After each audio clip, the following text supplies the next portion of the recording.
Dow Jones अब जिस तरीके से मुझे तो लग रहा है खतरे की तरफ बढ़ता हुआ दिख रहा है, क्योंकि 50 डे मूविंग एवरेज और 200 डे मूविंग एवरेज दोनों साथ-साथ हैं।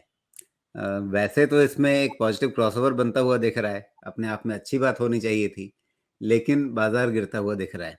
तो वैसे में क्या ये पॉजिटिव क्रॉसओवर फेल भी हो सकता है? अभी का जो मार्केट में सेंटिमेंट है ना, बहुत एक्सट्रीम है। अगर 4-5 दिन पहले बात की जाती थी ना, 5 दिन पहले, तो मार्केट में कोई गिरने की बात कर भी रहा था क्या? कोई नहीं कर रहा था। और आज आप जाके बात कीजिए, फिर से बेयर मार्केट की बात चालू हो गई है। मतलब इतना एक्सट्रीम फीलर कैसे आता है मार्केट में, मुझे समझ नहीं आ रहा अब। और इतना एक्सट्रीम फीलर जब भी आएगा, आप मान के चलिए आपको खरीदना है, कोई दिक्कत नहीं। यहाँ पे अब सवाल ये है कि खरीदना है तो ऐसा नहीं कि आँख बंद करके कहीं से कुछ खरीदने लो। ये हाँ, लेकिन डाउ हमें जो डाउ जोन्स तो खरीदना नहीं है, हमें तो वहाँ से संकेत लेने हैं कि अपने यहाँ क्या करना है। हाँ, लेकिन अब क्या है कि अब बाहर के स्टॉक्स में भी हम इन्वेस्ट तो कर सकते हैं और धीरे-धीरे उस तरह के प्रोडक्ट में अपने एडवाइज़री में भी इंक्लूड करूँगा। अभी नहीं किया है, काम कर रहा हूँ उस पे। कर सकते हैं और लीगली कर सकते हैं बिकॉज़ अलाउड है। ओके? तो लेकिन डाउ जोन्स को समझने के लिए इसके इंडिकेटर्स में डेविएशन बहुत होता है, वो भी हम हर बार उसको आँखों से देख चुके हैं, एक्सप्लेन कर चुका हूँ। इसलिए मैं इसके मूविंग एवरेजेस पे बहुत ज़्यादा रिलाई नहीं करता। इसके लिए प्रॉपर फॉर्मेशन होना बहुत ज़रूरी है। हम बहुत तरीके से चीज़ों को एनालाइज़ कर सकते हैं, फंडामेंटल कर सकते हैं, टेक्निकल में भी आप पैटर्न के हिसाब से कर सकते हैं, इंडिकेटर्स के हिसाब से कर सकते हैं। मेरे ऑब्जर्वेशन में इंडिकेटर्स बहुत सैक्रोसेंट काम नहीं करते हैं यूएस मार्केट में। इसलिए हर चीज़ का मिक्स करके देखना चाहिए, जो मुझको समझता है।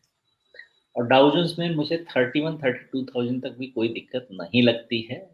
लाइकवाइज़ अ, अभी सिर्फ डाउ जोन्स पे फ़ोकस करना है बिकॉज़ मैं एस&पी 500 पे भी फ़ोकस करने की सिचुएशन में नहीं हूँ बिकॉज़ इसने 200 डीएमए को सस्टेन नहीं किया है। नैस्डैक ने भी 200 डीएमए को सस्टेन नहीं किया है। तो सिर्फ़ और सिर्फ डाउ जोन्स देखना है कि 31,000 32,000 ये सब चीज़ें रिस्पेक्ट हो पाती हैं। अगर हो जाती हैं और ध्यान दीजिए कि ये होते-होते अगर हम क्लोज़र टू मार्च अगर पहुँच गए, तो आप समझें कि हमारे लिए बहुत ही अच्छी बात हो जाएगी। मोस्ट लाइकली टुवर्ड्स मार्च आपके इंटरेस्ट रेट पीक हो जाएँगे, जहाँ पे भी इनको बढ़ के जाना है। और उसके बाद वहाँ पे स्टेबलाइज़ होंगे, हो सकता है स्टेबलाइज़ होके 9 महीना वहीं रह जाए। लेकिन अगर इन टाइम डाउ जोन्स 31, 32, 33 रह गया अगले 3 महीने भी, मोस्ट ऑफ द खतरा is out in terms of price and time. तो ध्यान देना है कि डाउ जोन्स का एक 31, 32 का बिहेवियर कब तक ठीक रहता है, महीना 2 महीना उसका वॉच कीजिए और वो ठीक रहता है तो ज़्यादा दिक्कत नहीं है। मुझे और इंडिसेज़ में डेटा की क्लैरिटी नहीं है इसलिए मैं अब उसको इवैल्यूएशन में बेक इन नहीं करूँगा। अच्छा, नैस्डैक इसमें 32,000 32,000 के थोड़ा ऊपर ही आपका 200 दिनों का मूविंग एवरेजेस भी है। हालाँकि आप कह रहे हैं कि मूविंग एवरेज इसमें बहुत अच्छा अभी संकेत नहीं देंगे।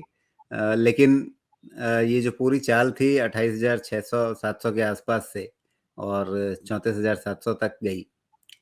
इसका 38.2% 38.2% जो रिट्रेसमेंट है, वो भी वहीं पर आ रहा है 32,400 के आसपास। आ सकता है, लेकिन फ़िलहाल तो मैंने रिट्रेसमेंट के हिसाब से उसको एनालाइज़ किया नहीं है।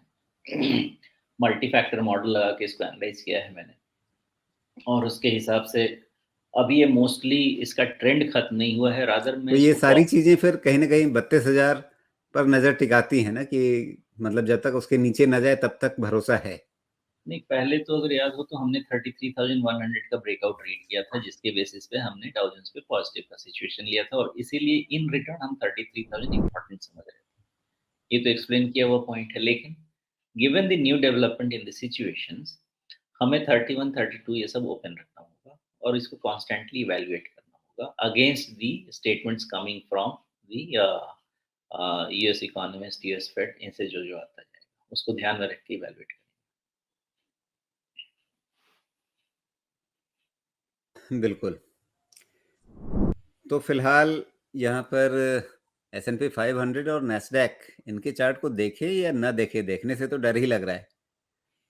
देख सकते हैं, मैं डिसीज़न नहीं लूँगा उसके बेसिस पे। तो ये स सॉरी क्यों नहीं ले पाऊँगा बिकॉज़ एस-एन-पी 500 ने 200 डीएमए को रिस्पेक्ट किया नहीं है और जाके क्लोज़ दे दिया है जस्ट 50 डीएमए के नीचे फ्राइडे को। तो यहाँ पे डिसीज़न लेने के लिए कुछ हमारे पास है नहीं।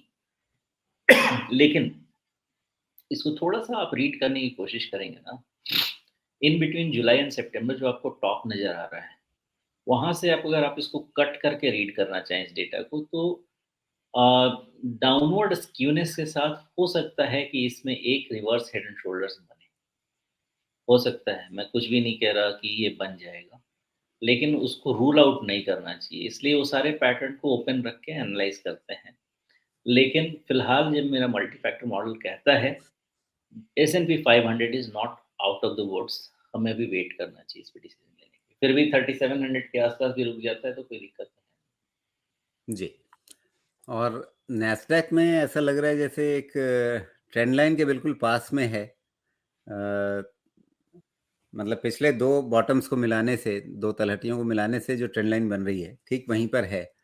तो मतलब क्या मतलब मेक और ब्रेक सिचुएशन है अभी इसके लिए? है।